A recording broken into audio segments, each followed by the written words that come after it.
I'm going to share a few thoughts on cryogenic quartz oscillators and whether we can build those with existing bulk acoustic wave quartz resonators and superconducting technology. So I'll start with some motivation, then I'll show you some previous results, and then we will take a look at how to measure thermal noise of bulk acoustic wave resonators in the 4K environment. And finally, we will consider strong signal regime of SQUIDs and bulk acoustic wave devices. So my motivation starts with the fact that high-quality mechanical resonators are very important in many areas of physics, and how people compare them is by their quality factor and QF product. So I borrowed this plot from a very famous work by Markus Aspelmayer on cavity optomechanics, where he compares different technologies in terms of their quality factors and the QF products. And here we have bulk acoustic wave quartz resonators measured at 4K, and some of these results are at 20 millikelvin. So these results approach around 10 billion quality factors, and they are way better than any technology. The other way to compare resonators is comes from quantum community, and they like to compare devices at so-called one phonon regime. So assuming Q over T ratio is constant, we can scale all these technologies and compare them in the one phonon regime. And in this regime, quartz resonators are better than anything else. So getting back to particular applications, I want to highlight this work made in collaboration with the University of California in Berkeley. And here we propose a new way to test Lorentz invariance in the neutron sector using quartz oscillators. So there is such thing as standard model extension, and this is a theory which proposes different violations to the standard model. And people ask whether we can test existence of those violating terms. And in this work, we propose the method to test some of those coefficients related to neutron mass. So we are asking the question whether neutron mass is the same in all directions in the universe. And I want to highlight, to underline that we are not in comparison with the classical Michelson-Morley experiments here, because we are probing different coefficients. Another important point in this paper states that though atomic clocks are much better in terms of frequency stability than any quartz or mechanical resonators and oscillators, most of uncertainty comes from wobble and tilt and some systematic effects, but not from frequency stability itself. So the experiment looks like this. We have two commercial room temperature quartz oscillators on a turntable, and we rotate this turntable at the frequency where these two devices are mostly have the best frequency stability. And they are located in space in such a way that displacement vectors of two quartz resonators are orthogonal to each other. And by doing this, we are looking for any modulations coming from rotation. So we are probing frequency deviation as a function of mass modulation due to rotation of the turntable.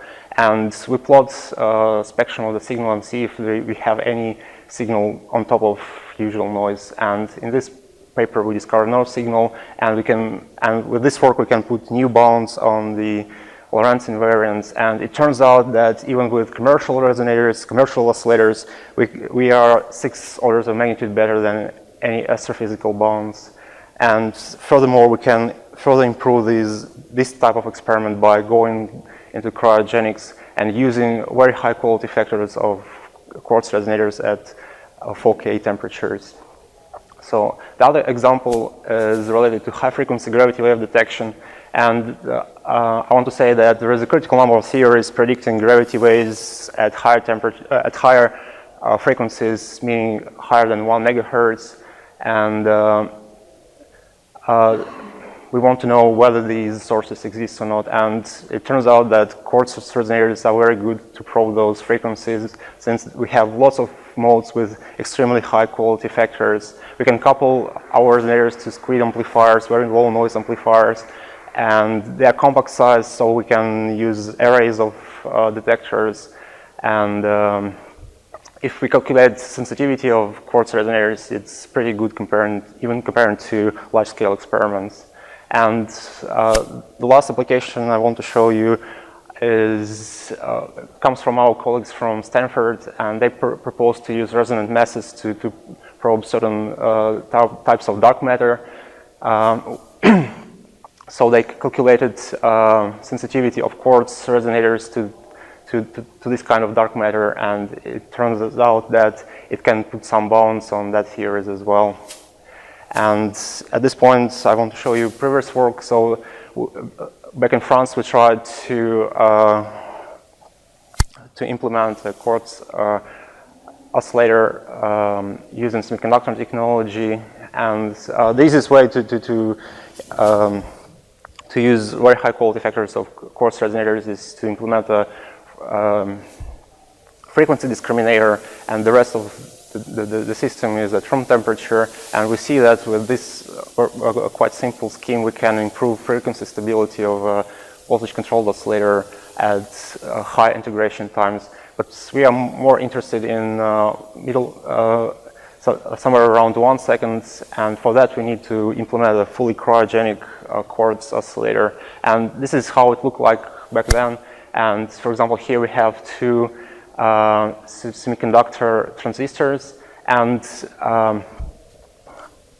most of the problems with these devices come from the fact that none of semiconductor transistors are reliable at 4K. Though we succeeded to make those devices oscillate, they never achieved the state-of-the-art frequency stability, and mostly due to the fact that semiconductor technology at 4K is very unreliable. So why not to switch to superconductors then? So instead of having a semiconductor amplifier in the feedback loop of an oscillator, we can use a SQUID amplifier and still use a quartz resonator inside. So first we tried to measure like an open loop of this thing.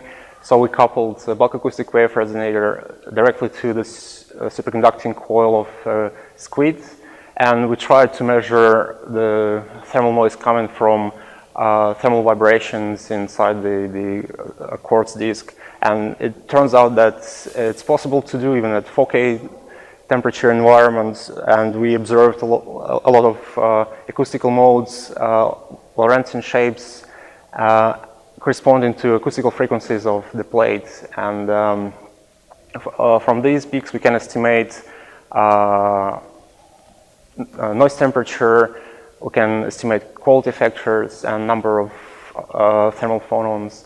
As from noise temperature, it roughly corresponds to the environment 4K. With the 50 millikelvin experiment, we had a problem. We got a little bit higher noise temperature, but this is due to the fact that our SQUID was at 4K when the bulk acoustic wave resonator was at millikelvin temperature. And another good news is when we estimate quality factors, they roughly correspond to the same value we measured directly with an impedance analyzer. So that means that bulk acoustic wave devices have no limitations at low excitation powers. So, but simple coupling is not enough. We want something more. So for an oscillator, we need some sort of nonlinearity in order to create a limit cycle. And we know that SQUID amplifiers are very nonlinear devices. So we try to investigate nonlinearity of a bulk acoustic wave resonator coupled to a SQUID. So this is about the same setup when bulk acoustic wave device is directly coupled to the superconducting coil of a SQUID. And we also inject external signal. We have lots of cold attenuation and see what happens at the output. So what we do here is we scan frequency near one of the resonator's acoustic frequencies, and we do this for different incident powers. And we see that even at minus 100 dBm, we get into very nonlinear regimes, and we observe very periodic behavior of the response along the incident power.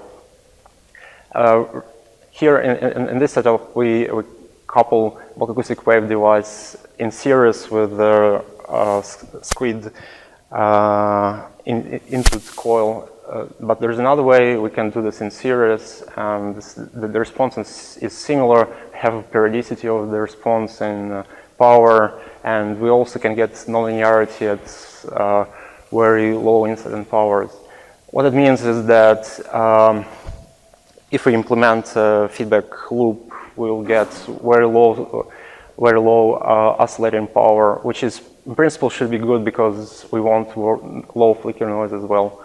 But if we consider the theory for SQUID amplifiers, all these nonlinear results are very predictable. If we write down the Hamiltonian for the system, we see that there is this cosine term which produces this oscillating behavior along the power.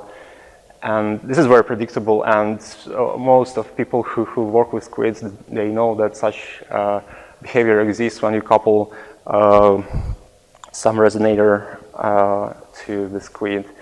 And the good news is that we can achieve this nonlinearity. It will give us very low circulating power, and if we will try to implement a feedback loop. It's also very predictable compared to semiconductors, and it has low dissipation power, so we'll get no problems with temperature, and we even can get them commercially. So this brings me to conclusions, and my first message is that cryogenic quartz resonators and oscillators can be used for many experiments in fundamental physics.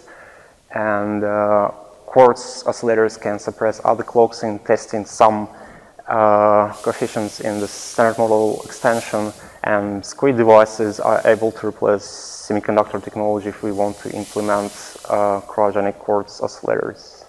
And thank you for your attention. I'm ready to answer any questions.